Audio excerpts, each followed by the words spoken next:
What's hard for you to resist if you see it on a restaurant menu? An appetizer sampler platter. I love apps but don't want just one. Yes, especially when you get to choose like 3 or 4 items from the menu. It's always so much better when you get to make the choices. I hate when the sampler is just some random 3 to 4 things the restaurant put together. Odds are I might like 1 or 2 out of the 3 or 4 items.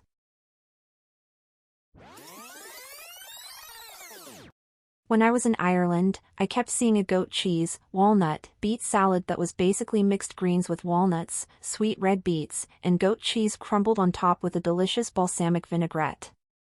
I swear, I had never seen it before on a menu or even knew about that sort of salad.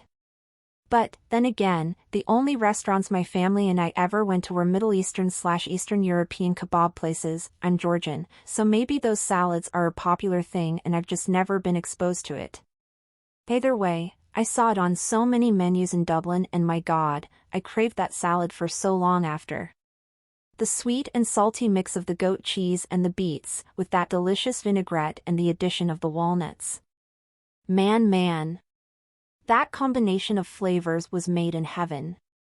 I had never had goat cheese before and I suddenly was always craving it.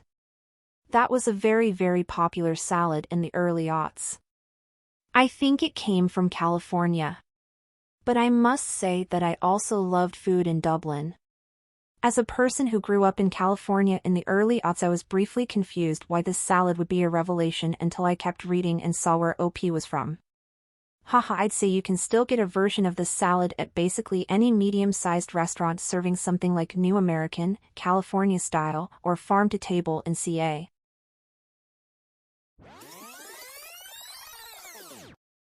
A French dip sandwich.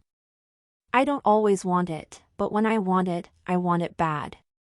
That's what she said. I found a hotel restaurant where I didn't have to wait in line for lunch while at Comic-Con one year. They had a French dip that they serve with fries on a cutting board, with horseradish of course. I ate it that first day and then each day after that we had progressively more people in our party for lunch, all ordering cocktails and French dips for 4 days. It was glorious.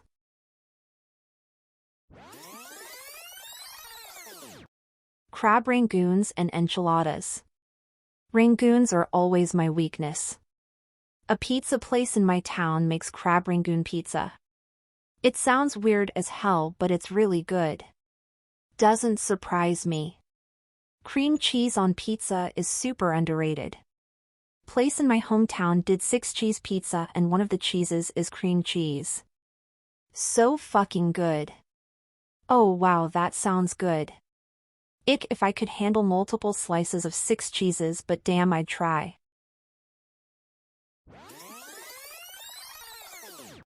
Eggs Benedict at a breakfast/brunch place. One of my goals in life is to try as many different bennies as possible. Up to over 50. I'm on this crusade with you. Life changed when I started making it myself. I am as also joining. There's an incredible Eggs Benedict restaurant in my city, and they have the best mimosas. They give you your own little bottle of champagne. Whenever my partner asks what I want for my birthday, I say that I want to eat at that restaurant.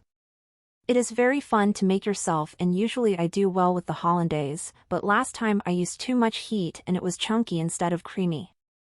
Still fine though.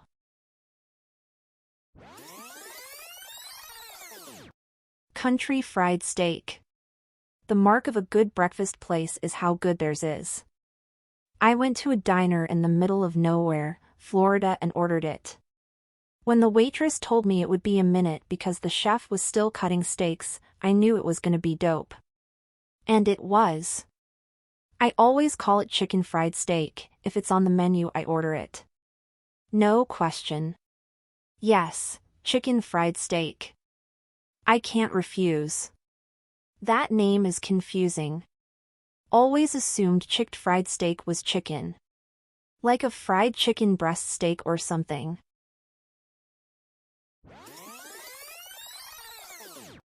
French onion soup.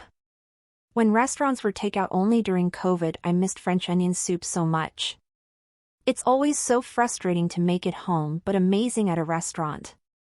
My friend and I kept joking that we would do anything to be eating overpriced French onion soup somewhere. I've learned to make French onion soup dumplings. Cook down onions for an hour in butter and beef stock, then fill wontons with them. They're freezable.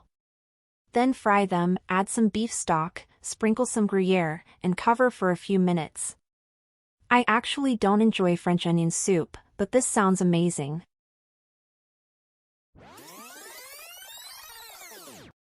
Onion rings. Love me some crispy, hand-cut, beer-battered onion rings. Edit, for the people asking how does hand-cut make a difference, I already answered in one of the thread, but to put it here, I just put hand-cut to make sure it's fresh, shop-made onion rings, not the frozen and processed onion rings bullshit. Sure, most restaurants probably use the processed ones, but there are still good ones who make their own from scratch. I had a dream last night. I ordered onion rings and got onion sticks instead. Honestly, I don't think I'd be mad. Sounds way easier to dip and eat. First time I went to my local Arby's after a long hiatus, cashier, with an attitude says we don't have onion petals, we have onion rings. I was destroyed. The onion rings were okay, run-of-the-mill corn flour/meal coated, nothing to write home about. I go about 2 weeks later and ask for onion rings. Cashier, with an attitude, says that they don't carry onion rings, like I was some buffoon that should have known that Arby's has never had fried battered onions of any kind.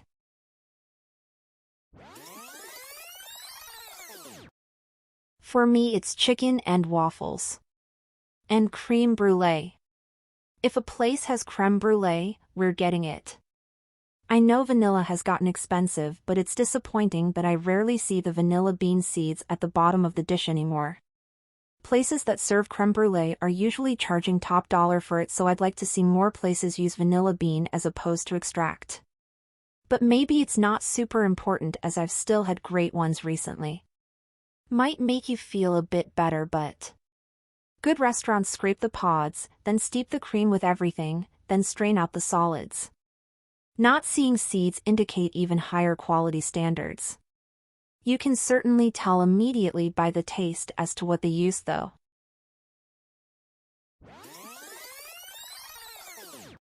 Calamari. I love calamari, but there are a lot of menus that I would not order it off of. Did anybody ever find out if less scrupulous restaurants were actually serving imitation calamari that was reported to be pig rectum? They called it bung.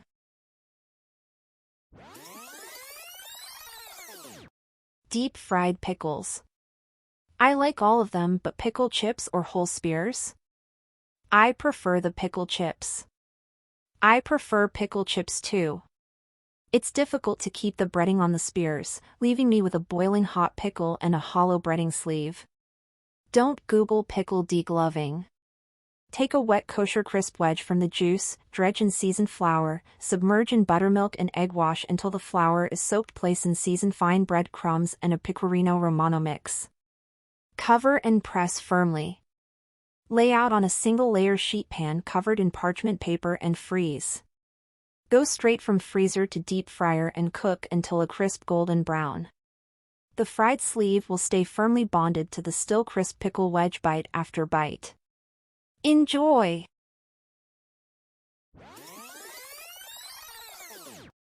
Poutine. As long as it's with cheese curds, if they bring it out with shredded cheese, well, I'm too polite to complain, but I will be sad. What blows my mind is that this isn't a menu offering at every single restaurant in Wisconsin. We have the curds, we have the fries, what are we waiting for? You need good brown sauce too, it will make or break the dish.